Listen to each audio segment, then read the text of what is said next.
अक्सर सभी के मन में ये प्रश्न रहता है कि श्रीमद् भगवद गीता और श्रीमद् भागवत इन दोनों में मुख्य अंतर क्या है। कई बार ऐसा कई बार देखा गया है कि इन दोनों ही ग्रंथों को लोग एक ही समझ बैठते हैं। जब आप उनसे श्रीमद् भगवद गीता के बारे में बात कीजिए तो वो उसे भागवत समझ रहे होते हैं। जब आप उनसे श्रीमद् भागवत के बारे में बात कीजिए तो उसे गीता समझ रहे होते हैं। तो ये एक बहुत बड़ा भ्रम है कि आखिर गीता क्या है और भागवत क्या है। ये बहुत से लोगों के मन में उठने वाला एक प्रश्न है। आज हम आपको इसी प्रश्न का एक बहुत ही अच्छा उत्तर देंगे। इसके बाद आप हमेशा के लिए दोनों ही ग्रंथों के अंतर को आराम से समझ जाएंगे। सबसे पहले ये जान लीजिए कि श्रीमद् भगवद गीता और श्रीमद् भागवत ये दोनों एक ही ग्रंथ नहीं हैं, बल्कि दो अलग ग्रंथ हैं और बिल्कुल अलग हैं। ये किस तरह से अलग हैं, ये अब हम आपको बताने जा रहे हैं। श्रीमद् भगवद गीता, जो कि महाभारत के भीष्म पर्व में 700 श्लोकों का एक छोटा सा ग्रंथ है। श्रीमद् भगवद गीता में केवल 700 श्लोक और 18 अध्याय हैं और ये एक बहुत बड़े ग्रंथ जिसका कि नाम महाभारत है उसका एक छोटा सा हिस्सा है। प्रभाव में सबसे बड़ा है, लेकिन अपने आकार के अनुसार ये एक बहुत ही छोटा सा ग्रंथ है। और महाभारत के भीष्म पर्व में, महाभारत पर्वों में बटा हुआ है और उस महाभारत के भीष्म पर्व में ये श्रीमद् भगवद गीता का ज्ञान दिया हुआ है। भीष्म पर्व वह पर्व है जहाँ पर महाभारत युद्ध का प्रारंभ हो रहा है और युद्ध के प्रारंभ में अर्जुन जी, जो कि पांडव पक्ष के एक बहुत धनुर्धर हैं, महान धनुर्धर हैं, उन्हें मोह की प्राप्ति हो जाती है और उस मोह को दूर करने के लिए जो भगवान श्री कृष्ण हैं, जो उस वक्त अर्जुन जी के साथ ही उपस्थित हैं युद्ध के मैदान में, वो अर्जुन जी को ज्ञान देते हैं।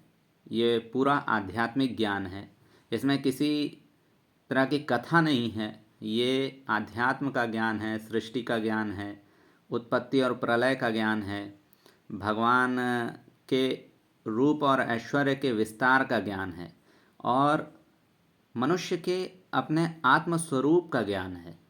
गीता एक तरह से बड़ा ही गुप्त, गोपनीय और सूक्ष्म आध्यात्मिक ज्ञान है।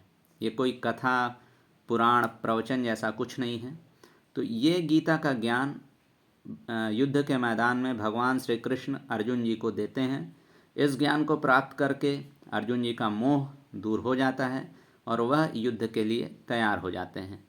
तो ये है श्रीमद् भगवद गीता। 700 श्लोक, 18 अध्याय में फैला हुआ एक छोटा सा ग्रंथ उस महाभारत का ये हिस्सा है जिस महाभारत में करीब 1 लाख श्लोक संख्या है। इसके बाद जो श्रीमद् भागवत है वह पुराण है। 18 पुराण प्रसिद्ध हैं। पुराण बड़े ग्रंथ होते हैं, आकार में भी, प्रभाव में भी। उन 18 पुराणों में अलग अलग पुराण हैं, जैसे शिव पुराण, विष्णु पुराण, वायु पुराण, अग्नि पुराण, ब्रह्मांड पुराण, ब्रह्मवैवर्त पुराण। इन्हीं पुराणों में एक पुराण है श्रीमद् भागवत। श्रीमद् भागवत पुराण का बहुत ज़्यादा महत्व है, बहुत ज़्यादा प्रभाव है और अपने प्रभाव के कारण ही श्रीमद् भागवत को महापुराण की संज्ञा दी गई है। पुराणों के अपने लक्षण होते हैं। पुराण उसे कहते हैं जिसमें उत्पत्ति, प्रलय, देवी देवताओं के वंश, ऋषि मुनियों के वंश, प्राचीन राजा महाराजाओं के वंश और धर्म विषयक बातें हों, ऐसे शास्त्र को पुराण कहा जाता है। और पुराण वेद ही कहे जाते हैं। ऋग्वेद, यजुर्वेद, सामवेद और अथर्ववेद, ये 4 वेद हैं और इनके बाद 5वां वेद पुराण को कहा जाता है। तो मुख्य मुख्य पुराणों की संख्या 18 है और उप पुराण भी मिला दें तो और भी कई पुराण हैं।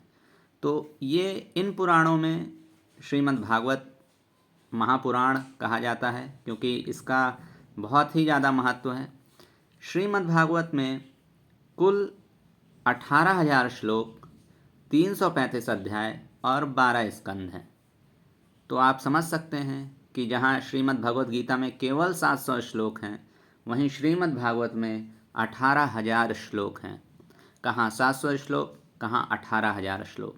तो दोनों के आकार में निश्चित रूप से बहुत ही ज़्यादा अंतर है। श्रीमद् भागवत में 335 अध्याय हैं, जबकि श्रीमद् भगवद गीता में केवल 18 अध्याय हैं। तो आप खुद ही समझ सकते हैं कि आकार की दृष्टि से श्रीमद् भागवत बहुत ही ज़्यादा बड़ा ग्रंथ है श्रीमद् भगवद गीता से। इसके अलावा श्रीमद् भागवत में भगवान की अवतारों की कथा है। जैसा कि गीता में हमने बताया कि वहाँ पे कोई कथा नहीं है, वहाँ आध्यात्म का एक गूढ़, एक गुप्त, एक सूक्ष्म ज्ञान है।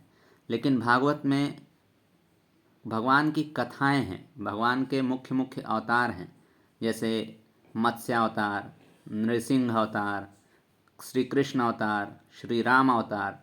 तो इस तरह से भगवान ने इस संसार की रक्षा के लिए, यहाँ की प्रजा की रक्षा के लिए जो जो मुख्य मुख्य अवतार समय समय पे लिए हैं, उन सब अवतारों की कथा कहीं सूक्ष्म लघु रूप में, कहीं विस्तृत रूप में श्रीमद् भागवत में दी हुई है। श्रीमद् भागवत में कुल 12 स्कंद हैं। स्कंद कहा जाता है अध्यायों के समूह को। एक स्कंद में 60 अध्याय, 70 अध्याय, 40 अध्याय ऐसा करके होते हैं। तो जो 10वां स्कंद है श्रीमद् भागवत का, वो पूरा भगवान श्री कृष्ण के जन्म से लेकर पूरा उनके अंत तक के लीला अवतार का पूरा उसमें घटनाक्रम है। तो इसलिए 10वें स्कंद को भागवत में विशेष महत्व दिया जाता है। 10वें स्कंद को भागवत का हृदय भी कहा जाता है।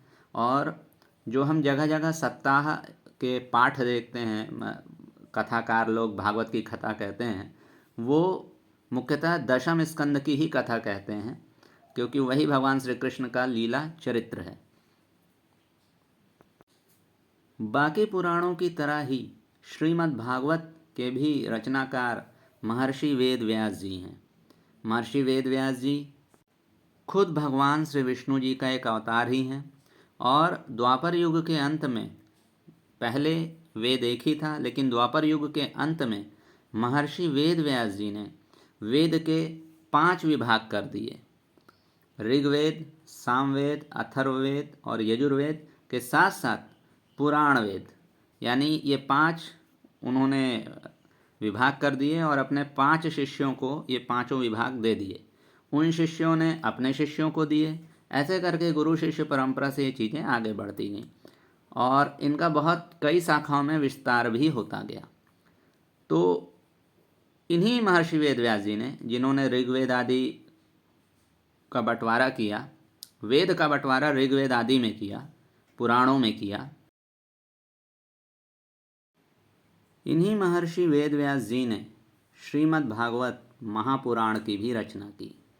अब इन्होंने जब इतना कुछ कर लिया, ऋग्वेद आदि बना दिए, महाभारत जैसा एक इतना अद्भुत ग्रंथ बना दिया जिसमें विदुर नीति और श्रीमद् भगवद गीता जैसी चीज़ें थीं, तो फिर श्रीमद् भागवत की रचना करने की इनको क्या आवश्यकता पड़ गई? ये प्रश्न बहुत ही अच्छा है और बड़ा ही रोचक इतिहास है इसके पीछे। कि एक बार की बात है, सरस्वती नदी के तट पर वेद व्यास जी बैठे हुए थे और बहुत उदास से थे वो, जबकि वो ब्रह्मर्षि थे, ब्रह्मवेत्ता ऋषि थे, उन्हें उदास होने की आवश्यकता नहीं, लेकिन वो बड़े उदास मन से बैठे हुए थे और सोच रहे थे कि मैंने ब्रह्मचर्य आदि का बहुत पालन किया, गुरु सेवा बहुत की, और मैंने ऋग्वेद आदि का विभाग किया, मैंने महाभारत की रचना की, लेकिन अभी भी मैं पूर्ण काम क्यों नहीं हूँ? कुछ ऐसी कमी है, मैंने मतलब जनता के लिए, समाज के लिए कुछ अभी ऐसी कोई चीज़ कमी रह गई है जो मैंने अभी नहीं जिसकी रचना की है, कुछ तो ऐसी कमी है। ऐसा सोचते हुए वो बैठे हुए थे।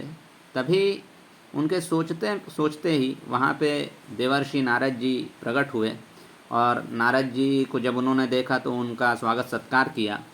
तो नारद जी उनके मनोदशा समझ गए। नारद जी ने उनसे प्रश्न किया कि क्या आप सब ठीक हैं और आपका मन पूरा प्रसन्न है? तो फिर उन्होंने अपने मन की बात बताई और अपनी समस्या बताई। तो फिर नारद जी ने इन्हें बताया कि महर्षि, कमी क्या है वो मैं आपको बताता हूँ। आपने बड़े बड़े ग्रंथ बनाए, अच्छे ग्रंथ बनाए, लेकिन अभी आपने ऐसा कोई ग्रंथ नहीं बनाया है जो कि भगवान की भक्ति से परिपूर्ण हो और भगवान के अवतारों की, भगवान के लीला अवतारों की कथाओं का जिसमें पूरा भक्तिपूर्ण तरीके से वर्णन किया गया हो। ऐसा कोई ग्रंथ अभी तक आपने नहीं बनाया है। तो इसलिए ये आवश्यक है कि आप जो परमात्मा हैं, जो एकमात्र परमात्मा हैं, उनकी भक्ति से भरा हुआ, उनके लीला अवतारों की कथा कहता हुआ एक ग्रंथ बनाएं। तो ये यहाँ से एक नारद जी से उन्हें प्रेरणा मिली, महर्षि वेदव्यास जी को, और उन्होंने अपने योग बल से समाधि लगा के सब पुरातन घटनाओं का स्मरण किया और फिर उन्होंने श्रीमद् भागवत की रचना की, जिसमें उन्होंने परमात्मा के विभिन्न अवतारों की, जो मुख्य मुख्य अवतार हैं संसार के लिए, उनकी भक्तिपूर्ण तरीके से व्याख्या की है। इस तरह से श्रीमद् भागवत ग्रंथ की उत्पत्ति हुई और ये वो सारी मुख्य जानकारी थी जो हमें बताती है कि श्रीमद् भगवद गीता और श्रीमद् भागवत में क्या अंतर है। श्रीमद् भगवद गीता भगवान के, परमात्मा के शिक्षाप्रद वचन हैं, जबकि श्रीमद् भागवत भगवान के अवतारों की, उनके विभिन्न लीलाओं की भक्तिपूर्ण कथा है। और आकार, प्रकार, श्लोक संख्या, ये सारे अंतर हमने आपको बताए हैं। तो यही अंतर श्रीमद् भगवद गीता और श्रीमद् भागवत में है।